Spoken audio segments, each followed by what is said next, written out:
আসসালামু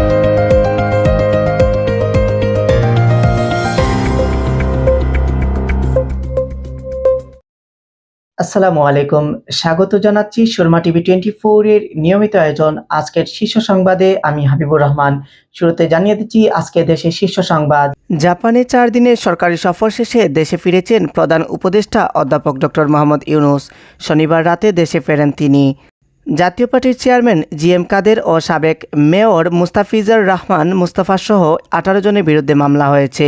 রাজনৈতিক সমঝোতার ভিত্তিতে যৌক্তিক রোডম্যাপ খুঁজুন বলে মন্তব্য করেছেন স্বপন। হাইকোর্ট মাজারের সামনে পিটুনিতে আহত যুবকের মৃত্যু। সিলেটে টানা বাড়ি বর্ষণে গোলাপগঞ্জ উপজেলার 7 নং লক্ষ্মণাবন ইউনিয়নের টিলাস 10-এ একই পরিবারের 4 জন নিহত হয়েছেন।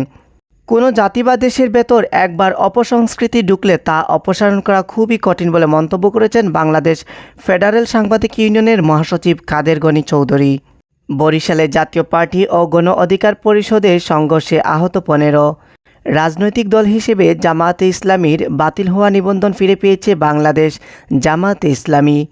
চাঁদপুরের ফরিদগঞ্জে পাগলা কুকুরের কামড়ে 40 জন আহত হয়েছেন। আন্তর্জাতিক অপরাধ ট্রাইব্যুনালে বাইরে ককটেল বিস্ফোরণ। হাসিনাকে দিয়ে শুরু হলো জুলাই গণহত্যার বিচার। জামাতের প্রতীক নিয়ে এখনও সিদ্ধান্ত দেননি আদালত, ইসির আইনজীবী। টানা বৃষ্টি ও ভারতের পাহাড়ি ঢলে বাড়ছে হবিগঞ্জের নদ নদীর পানি। রাজধানী শহর সারা দেশে আজও বৃষ্টি অব্যাহত থাকবে।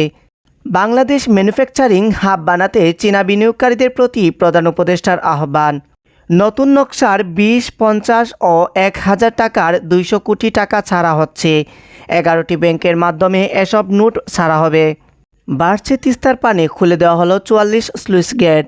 হাসিনার বিরুদ্ধে 8000 পাতার অভিযোগ ও গ্রেপ্তারি পরোয়ানা জারি। কুরবানির পশুর চামড়া ন্যায্য মূল্যের দাবিতে মানববন্ধন বাংলাদেশ খেলাফত মজলিস। ডিসেম্বরে নির্বাচন হলে সরকার সম্মানের সঙ্গে বিদায় নিতে পারবে বলে মন্তব্য করেছেন বিএনপির স্থায়ী কমিটির সদস্য ডক্টর খন্দকার মোশাররফ। 7 দিন পর সেন্ট মার্টিন রুটে ট্রলার চলাচল শুরু। লালমনিরহাটে পাটগ্রাম উপজেলার 10 গ্রামে বিপজ্জনকভাবে বাড়তে শুরু করেছে তিস্তার পানি। এতে 44টি স্লুইস গেট খুলে দিয়ে পানি নিয়ন্ত্রণ করার চেষ্টা করেছে পানি উন্নয়ন বোর্ড। প্রিয় দর্শক, এতক্ষণ শুনছিলেন দেশের শীর্ষ সংবাদ। এবারে থাকছে আন্তর্জাতিক শীর্ষ সংবাদগুলো। মাত্রাতিরিক্ত গরমের ঝুঁকিতে মধ্যপ্রাচ্যের অভিবাসী শ্রমিকরা। পাকিস্তানের সঙ্গে সাম্প্রতিক 4 দিনের সামরিক সংঘাতে ভারতের বিমান বাহিনীর প্রাথমিক পর্যায়ের ক্ষতির সম্মুখীন হয়েছে বলে স্বীকার করেছেন দেশটির chief of defence staff general Anil Chauhan. তবে এই ক্ষয়ক্ষতির বিস্তারিত তিনি প্রকাশ করেননি। গাজায় ত্রাণ বিতরণ কেন্দ্রের কাছে ইসরায়েলি বাহিনীর গুলি, নিহত 26। নাইজেরিয়ায় সড়ক দুর্ঘটনায় 21 ক্রীড়াবিদ নিহত। প্রিয় দর্শক, এতক্ষণ শুনছিলেন সুরমা টিভি 24 এর নিয়মিত আয়োজন আজকের দেশীয় শীর্ষ সংবাদ এবং আন্তর্জাতিক শীর্ষ সংবাদ। এবারে থাকছে আজকের খেলাধুলার সংবাদ। ক্রীড়া উপদেষ্টার যে উদারতা চিন্তাভাবনা তা আমাকে অভিভূত করেছে বলে মন্তব্য করেছেন বিসিবি সভাপতি। পিএসজি ভক্তদের লাগামহীন উদযাপনে 2 জনের মৃত্যু, আটক 559।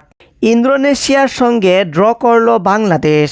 দর্শক, এতক্ষণ শুনছিলেন সুরমা টিভি 24 এর নিয়মিত আয়োজন আজকের শীর্ষ সংবাদে ছিল আজকের দেশীয় শীর্ষ সংবাদ, আন্তর্জাতিক শীর্ষ সংবাদ এবং খেলাধুলা। এতক্ষণ উপস্থাপনা ছিলাম আমি হাবিবুর রহমান। সবাইকে সুরমা টিভি 24 এর পক্ষ থেকে আবারও ধন্যবাদ জানিয়ে বিদায় নিচ্ছি। আল্লাহ হাফেজ।